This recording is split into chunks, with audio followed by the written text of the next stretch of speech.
Subscribe कीजिए हमारे channel नूर रज़ा को और बेल आइकन को प्रेस कीजिए जिससे आपको हमारी न्यू वीडियो की नोटिफिकेशन मिलती रहे। पर एक बात आई बेटियों की तो मैं खुलासा करना चाहता हूँ।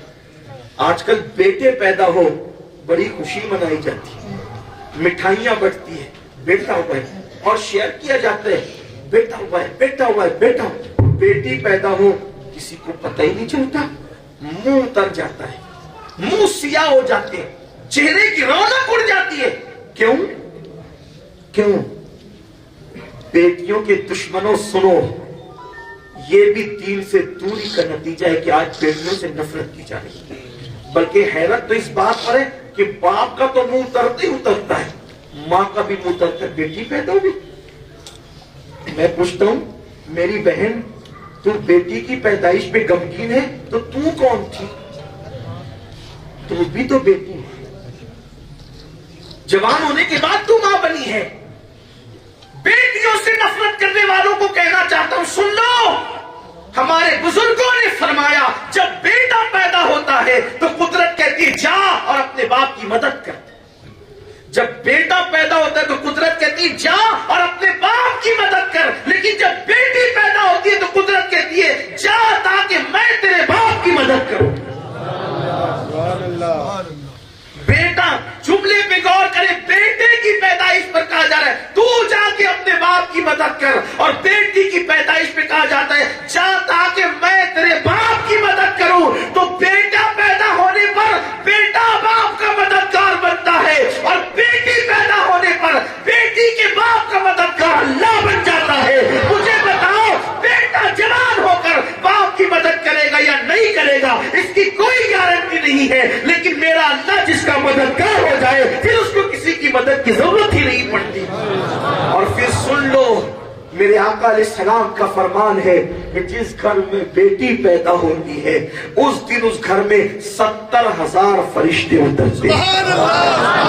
वो 70,000 फरिश्ते उस बेटी को घेर लेते हैं चारों तरफ से और उसके सर पे हाथ रखकर कहते हैं, ऐ नन्ही और नाजुक कमजोर जान से पैदा होने वाली कमजोर सी जान, जब तक तू इस घर में मौजूद रहेगी हम भी इस घर में मौजूद रहेंगे।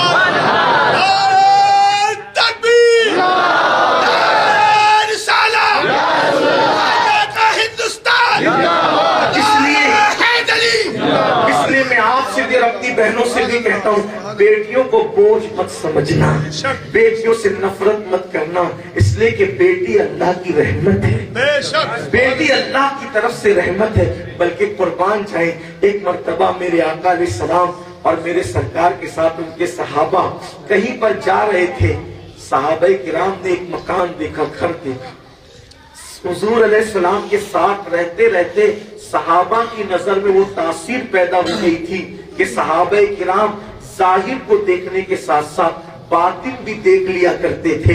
एक मकान के करीब से गुजरे तो सहाबा ने कहा, या रसूल अल्लाह, इस घर से नूर छन छन के निकल रहा है। या रसूल अल्लाह, इस घर से नूर छन छन के निकल रहा है। तो मेरे आका से पूछा, हुजूर क्या वजह हो सकती है कि नूर निकलता हुआ नजर आ रहा है? तो आका ने मुस्कुरा के फरमाया, दोनों में कोई एक चीज हो रही होगी, या तो उस घर में आज बेटी की पैदाइश हुई होगी या तो उस घर में यतीम की परवरिश हो रही होगी। यानी नूर उस घर से निकलता है जिस घर में बेटी की विलादत हो, जिस घर में बेटी की पैदाइश हो, उस घर से नूर छन के निकलता है, या फिर यतीम की परवरिश हो रही हो। आज हमने अपनी बेटियों को वो हक न दिया या वो मकाम न दिया जो बेटी को देना चाहिए था।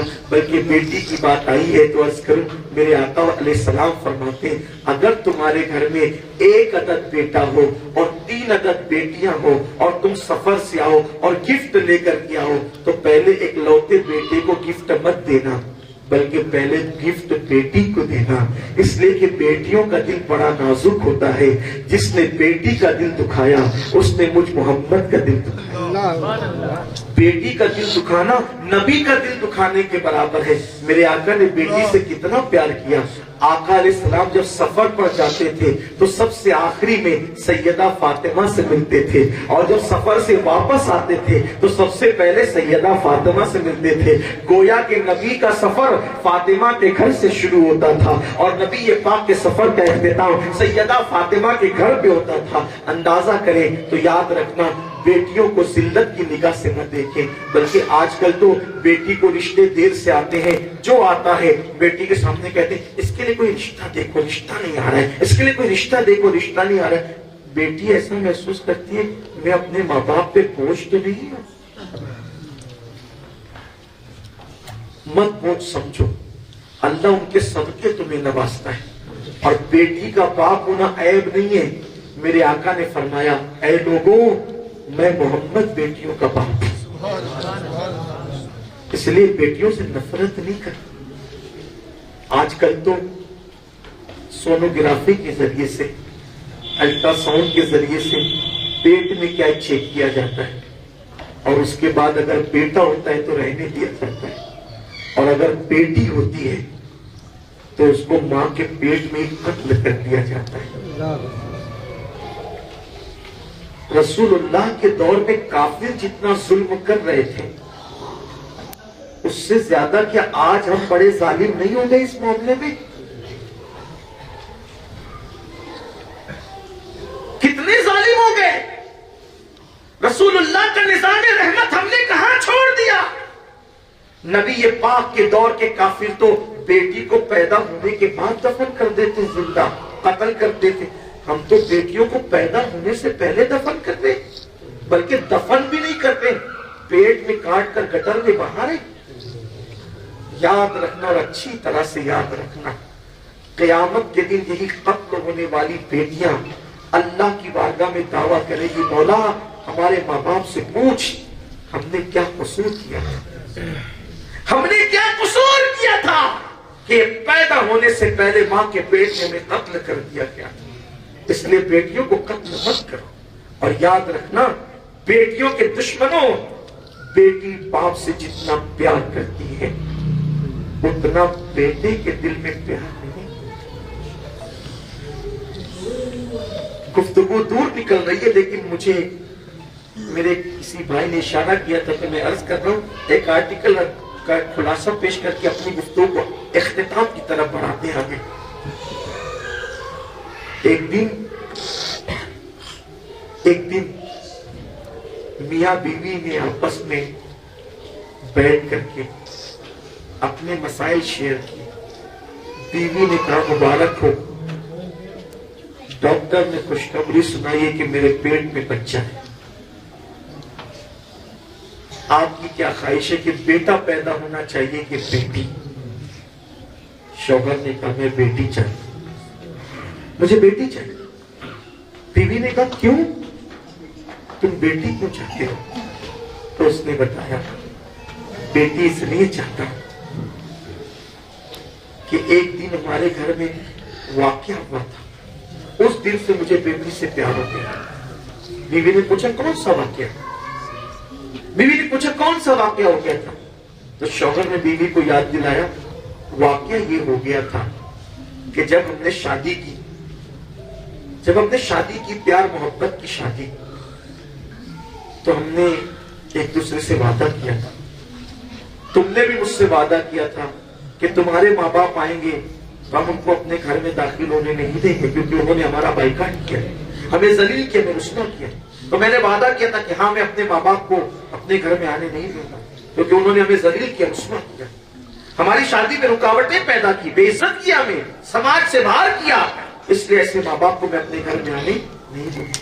और तुमने भी वादा किया था कि मेरे माँ बाप ने भी बाइकाट किया, मैं बहुत जलील किया, लेकिन मैं भी अपने माँ बाप को आने नहीं दूंगी। बोलो ये वादा हुआ था? हाँ हुआ। फिर क्या हुआ? एक दिन मेरे माँ बाप बुढ़ापे की दहलीज पे पहुंचने के बाद, जब उनको कोई कमाने वाला न रहा, कोई खिलाने वाला न रहा, तो मजबूर होकर के अपने दरवाजे पर एक दिन आए थे। कहाँ आए थे? उन्होंने दरवाजे पे दस्तक दी थी। कहाँ दी थी? जब उन्होंने दरवाजे पे दस्तक दी थी तो मैंने तुमसे कहा था कि मेरे माँ बाप आए, तो तुमने मुझे अपना वादा याद दिलाया था कि अब दोनों ने दूसरे से वादा किया है कि جس نے ہمیں ذلیل کی ہماری شادی کا بائیکاٹ کیا, سماج میں رسوا کیا, ہم ان کو اپنے گھر میں نہیں لیں گے. بولو وعدہ یاد دلایا تھا تم نے کہا.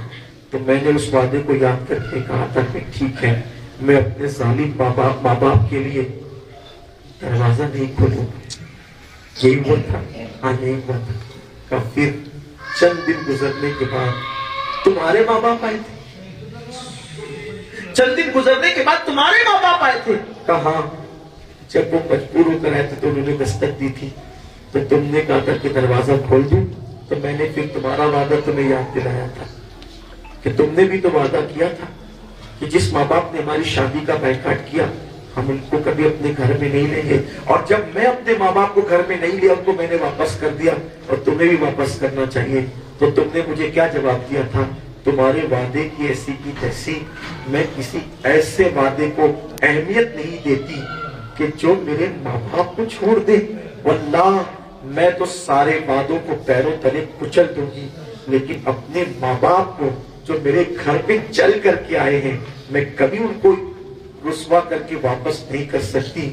اس دن مجھے بیٹی کی عظمت کا احساس ہوا تھا کہ بیٹی نے شوہر کے وعدے کو پیروں تلے کچل دیا, لیکن مجبور ہو کر آنے والے ماں باپ کے لیے دروازہ کھول دیا. اس دن سے میں دعا کرتا تھا, اللہ جب مجھے اولاد دینا تو بیٹی ہی دینا. اس لیے کہ میں نے بیٹے اور بیٹی دونوں کو دیکھ لیا کہ بیٹے نے ماں باپ کے لیے دروازہ نہیں کھولا, لیکن بیٹی نے اپنے ماں باپ کے لیے دروازہ کھول دیا. اللہ اکبر. تو بیٹی کے دل میں ماں باپ کے لیے بہت پیار ہوتا ہے. بڑی میں یہ نہیں کہتا کہ بیٹے نہیں چاہیے, دعا کرو اللہ بیٹے بھی دے. بیٹوں سے نسلیں چلتی ہیں, بیٹے بڑھاپے کا سہارا ہوتے ہیں, لیکن بیٹی سے کبھی نفرت مت کرو. میں ان کو نصیحت کرنا چاہتا ہوں جو بیٹوں سے پیار کر کے بیٹی سے نفرت کرتے ہیں. اللہ بیٹے بھی دے, بیٹی بھی دے آپ کو, لیکن بیٹی سے نفرت مت کرو. ان کو ماں کے پیٹ میں قتل مت کرو. ہو سکتا ہے وہی بیٹی آپ کے لیے نجات کا ذریعہ بن جائے, وہی بیٹی آپ کے لیے بڑھاپے کا سہارا بن جائے, وہی بیٹی آپ کا سائے پیلی بن جائے. اس لیے بیٹیوں سے نفرت نہیں کرو. اگر بیٹی سے نفرت کیوں کی جا رہی؟ اسی لیے نا شادی کون کرے گا, یہی نا شادی کون کرے گا, بوجھ بن جائے گی. یاد رکھنا قدرت جب کسی کو پیدا کرتی ہے, قدرت جب کسی کو پیدا کرتی ہے تو پیدا کرنے کے ساتھ ساتھ ابھی اس کے جسم میں جان بھی نہیں ڈالی جاتی ہے. اس دن قدرت لکھ دیتی ہے اس کو کتنا کھلائیں گے, کتنا پلائیں گے, کتنے کپڑے پہنائیں گے, کتنا کیا کریں گے, اس کا شوہر کون ہوگا, اس کی بیوی کون ہوگا, یہ سب طے کر دیا جاتا ہے. اس لیے کوئی آپ کا نہیں کھاتا, یہ بات دل پہ لکھ لو, کوئی آپ کا نہیں کھاتا. ہر بندہ اللہ کے دیے سے کھاتا ہے, ہر بندہ اللہ کی عطا سے کھاتا ہے. ارے جب مرغیوں کا رزق ان کے پیدا ہونے سے پہلے قدرت پیدا کر دیتی ہے, جب پرندوں کا رزق ان کے پیدا کرنے سے پہلے قدرت پیدا کر دیتی ہے, تو انسانوں کو اگر قدرت پیدا کرتی ہے تو ان کے رزق کو پہلے پیدا کیا جاتا ہے, انسان بعد میں پیدا ہوتا ہے. ماں کے سینے میں غذا پہلے آتی ہے, بچہ دنیا میں بعد میں آتا ہے. اس لیے کوئی کسی کو کھلاتا نہیں, اس لیے اپنی بیٹیوں پہ ظلم مت کرو, بیٹیوں کو بوجھ مت سمجھو. ہاں یہ ضرور کہوں گا کہ یہ جو ہم نے ظالمانہ طور پر جہیز کی رسم, اس کی رسم, اس کی رسم, فضول خرچیوں کے طور پہ جو شادیوں میں ہم نے بڑھا رکھی ہے نا, ظلم کے طور پہ, کافروں کے نقش قدم پہ چلتے ہوئے, مشرکوں کے نقش قدم پہ چلتے ہوئے, اس کو ختم کرو. خدا کے فضول خرچیاں شادی کی ختم کرو. شادی کے موقع پہ یہ جو بے جا رسومات ہیں ان کو ختم کرو.